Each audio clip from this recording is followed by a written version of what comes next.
Working as a trainer of orcas at SeaWorld once seemed like a dream job. Surrounded by applause, big crowds, and the majestic black and white silhouettes of killer whales, it felt like a chance to form a rare bond with one of the ocean's smartest predators. Yet behind the bright lights and choreographed shows lay a demanding daily grind of risk, stress, and tough moral questions. But what is the harsh reality behind the magic? Before we dive into the perspective of SeaWorld trainers, we want to introduce you to our official aquatic vault store, stocked with hoodies, tees, and mugs. It's perfect for repping your love for orcas. Tap View Products, or click the link in the description to check it out, gear up, and support the channel. Many people who become orca trainers at SeaWorld start with a strong love for marine animals. They see themselves as ocean ambassadors, eager to share their passion with the public. The bright show stadiums, the big crowds, and the chance to interact daily with impressive killer whales can make the role sound idyllic. From the outside, training orcas appear to combine adventure, showmanship, and conservation into one thrilling package. Before being hired, aspiring trainers often watch from the stands, mesmerized by orcas leaping gracefully alongside cheerful staff. They notice the spontaneous applause and the trainer's wide smile as a giant fin emerges from the water. This spectacle entices them. They might dream of performing in wetsuits, demonstrating a close bond with a giant predator, and gaining admiration from audiences of tourists. The job listing itself, peppered with talk of caring for marine life, can seem almost too good to be true. Once accepted, new hires typically undergo an orientation that reaffirms the magical image. They learn about SeaWorld's public mission, education, research, and a promise to inspire appreciation for ocean creatures. Many trainers are told they will help protect orcas in the wild by raising public awareness. At first, the work environment can feel like a big family. Everyone's sharing excitement about these powerful animals. There is a sense of purpose in the air, as if they have joined a higher cause. Yet soon, reality sets in. Trainers discover they must follow precise show schedules, meet performance quotas, and maintain constant readiness for the next big event. The orcas are not free-roaming partners, but performing stars with set routines. Entire days are structured around feeding times, training sessions, and dress rehearsals for daily shows. Over time, what looked like a playful dance between trainer and whale started to feel more like a carefully choreographed routine governed by managers and the daily schedule. As that schedule intensifies, some trainers feel torn. They do love the whales and want to do their best for them, but the job is also about generating revenue and entertaining crowds. During peak seasons, multiple shows run daily, demanding near-constant presence in the water. A trainer might scramble from one session to the next, with limited breaks. That original dream of forging a special connection with orcas can start slipping under the weight of strict show requirements. Behind the scenes, SeaWorld trainers undergo intense preparation before they ever enter a tank with an orca. Prospective hires must pass rigorous swim tests, showing they can handle unexpected underwater challenges. They learn rescue drills in case a trainer is pulled under, and they must keep their stamina high, because shows and training sessions can run back to back. Beyond time in the pool, they handle daily fish prep, tank cleaning, and planning future routines. Maintaining the orca's behaviors involves countless hours of repetition. Trainers run the same cues, hand signals, whistles, or target polls, until both whale and human can perform them without error. If an orca misses a mark or chooses to ignore a signal, the trainer must calmly reset and try again, perhaps adjusting the reward or pacing. It demands patience and keen observation. Physically, trainers deal with long shifts that begin before the park opens and can end late after it closes. They may rehearse new show elements in chilly early morning water, then perform under blazing midday sun. Water work is particularly exhausting, as trainers must keep themselves safe while also ensuring the orca remains engaged. The tank's slippery surfaces and swirling currents add extra risk. Injuries, while not always dramatic, are a real concern. Trainers can strain muscles from hoisting heavy buckets of fish or twisting abruptly to avoid a massive orca pushing against them. Bruises and minor scrapes become routine. More serious accidents, like getting pinned against the tank wall or tackled by an energetic orca, lurk as ever-present possibilities. Because orcas can sense hesitation, trainers are taught to remain calm. An orca might weigh several tons, so even playful moves can jolt a person. Staying mentally sharp is just as essential as physical fitness. Show crowds see the glamour, trainers surfing on a whale's back or riding a dorsal fin, but rarely grasp the tough efforts required to refine each pose and jump. The schedule can leave little room for rest. Trainers may cycle between multiple orcas, each with unique personalities and training histories. Juggling these demands daily takes a toll, both mentally and physically. Many speak of constant fatigue, surviving on adrenaline, and the thrill of performance. Even so, a sense of pride emerges when an orca nails a difficult maneuver. The crowd roars and cameras flash. In that moment, the trainer's aches might fade, replaced by a rush of accomplishment. Yet once the show ends, the cycle resumes. Practice, care, cleanup, and more practice. The bond between a trainer and an orca can feel profound. Trainers feed them, share water sessions, and sometimes see behaviors that few others ever witness. Some orcas show distinct temperaments, friendly, aloof, or occasionally moody. Over time, a trainer might grow emotionally attached, viewing the whale as both colleague and friend. Yet these connections can deepen the emotional stress. When orcas exhibit anxious or repetitive actions, like banging their heads on tank walls, it can weigh heavily on a trainer's mind. People who sign up to help marine life can feel helpless if the whales appear distressed. Quiet moments of guilt sometimes surface. Are we doing the right thing by keeping such large animals in concrete pools? Compassion fatigue, a type of exhaustion from caring intently for animals in tough conditions, often emerges. A trainer might lose sleep, worrying that an orca's fin collapse signals chronic stress, or that a new orca introduced to the tank is not adjusting well. Then, the next morning, they must present an upbeat face to the paying crowds.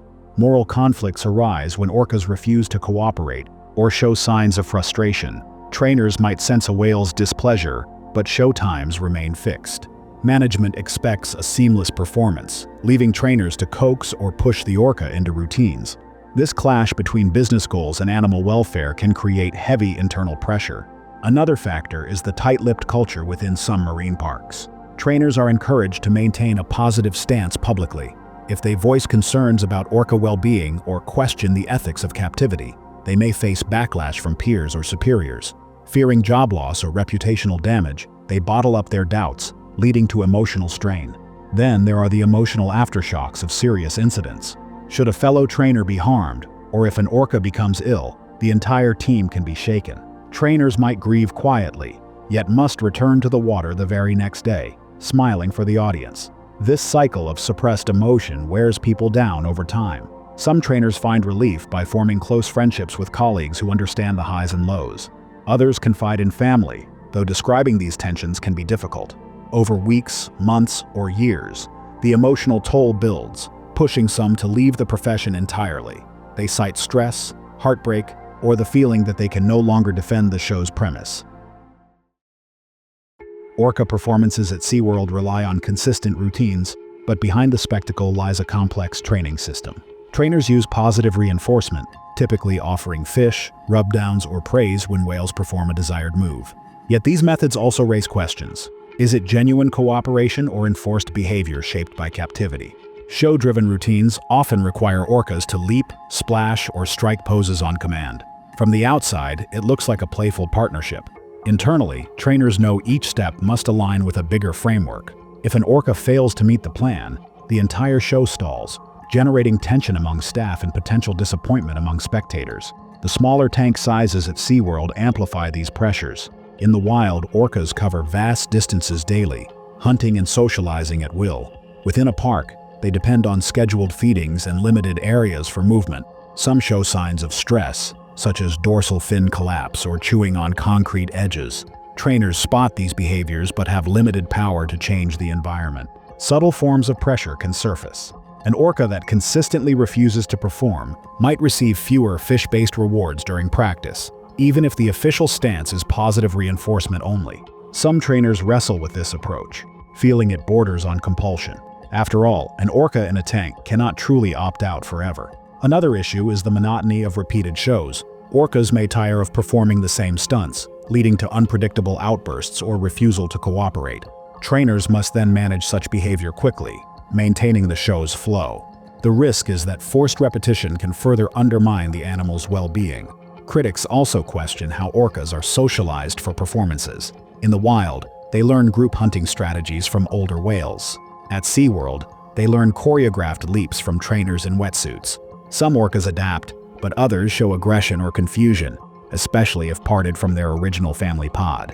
The mismatch between natural orca culture and show routines can lead to stress for both the whale and the trainer.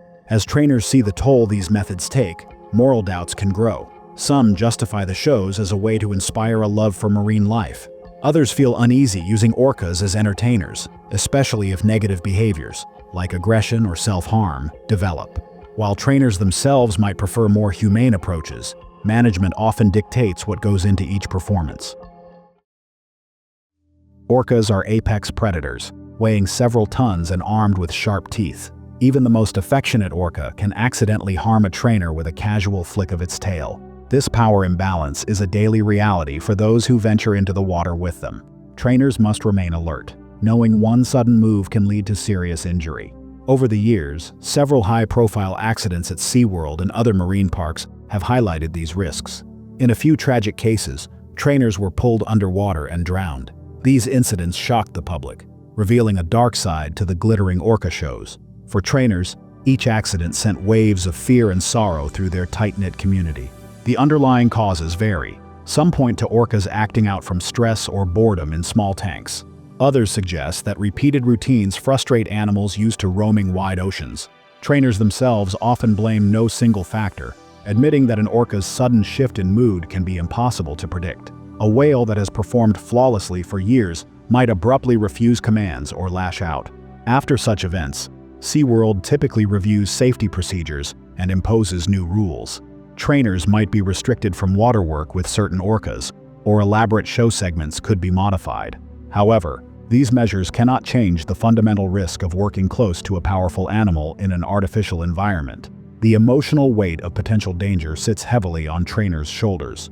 Some deal with anxiety, especially after witnessing a near miss or minor injury. They run rescue drills regularly, practicing how to break free if grabbed or pinned by an orca. Nevertheless, trainers know that real encounters can be far more chaotic than any simulation. Over time, these concerns shape a trainer's mindset. Some adapt by becoming hypervigilant, reading every orca twitch or sign of agitation. Others lose confidence, deciding the risk is not worth it. The sadness of seeing a coworker harmed can overshadow the sense of accomplishment from showing success. Additionally, injuries to orcas sometimes occur, especially if an excited whale rams into a tank wall or collides with a trainer. Witnessing these incidents can be distressing for staff who want to keep both whales and people safe. But the show must go on, as management may insist on minimal downtime.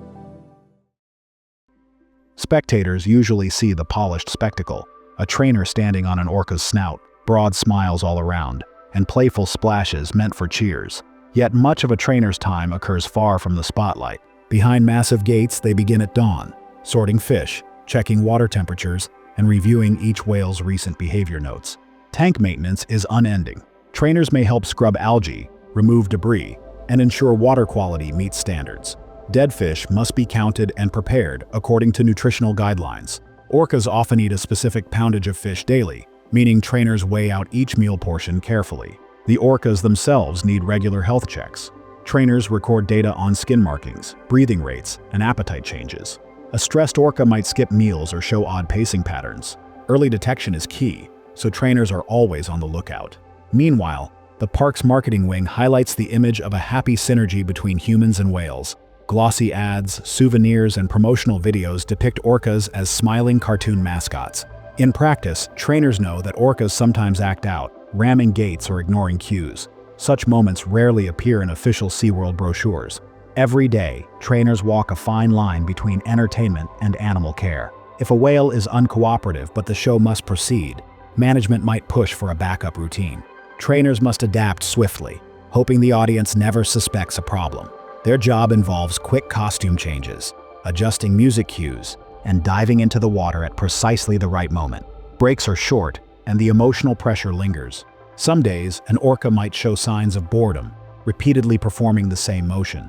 Yet the park's official stance often minimizes talk of negative behaviors. Trainers learn how to phrase updates in ways that maintain SeaWorld's positive brand image. These backstage realities also include short-term solutions, like rotating orcas between different tanks to freshen their environment.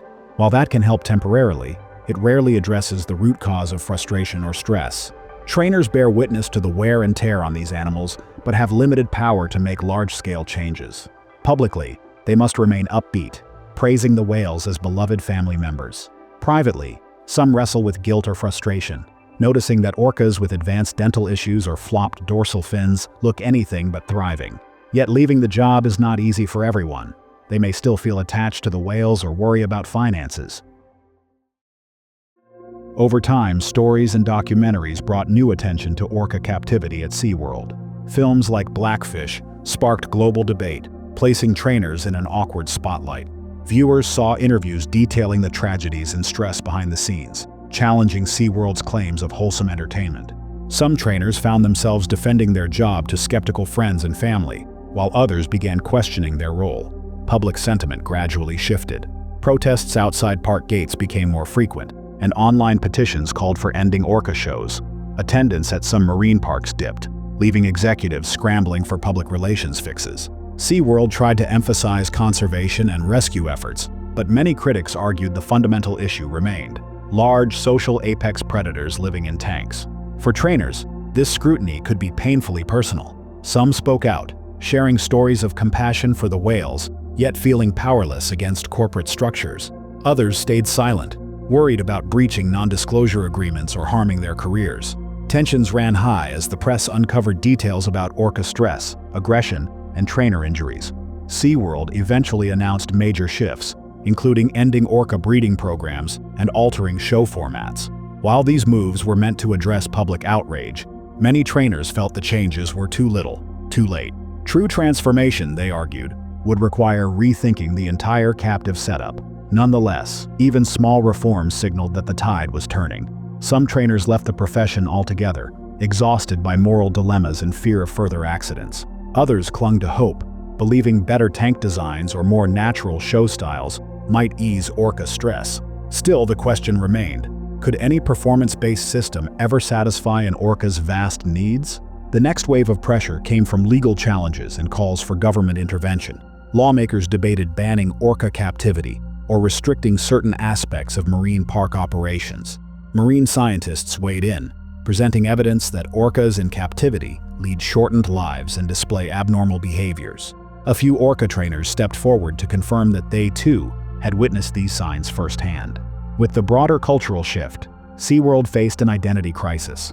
The brand once soared on images of friendly whales jumping in unison.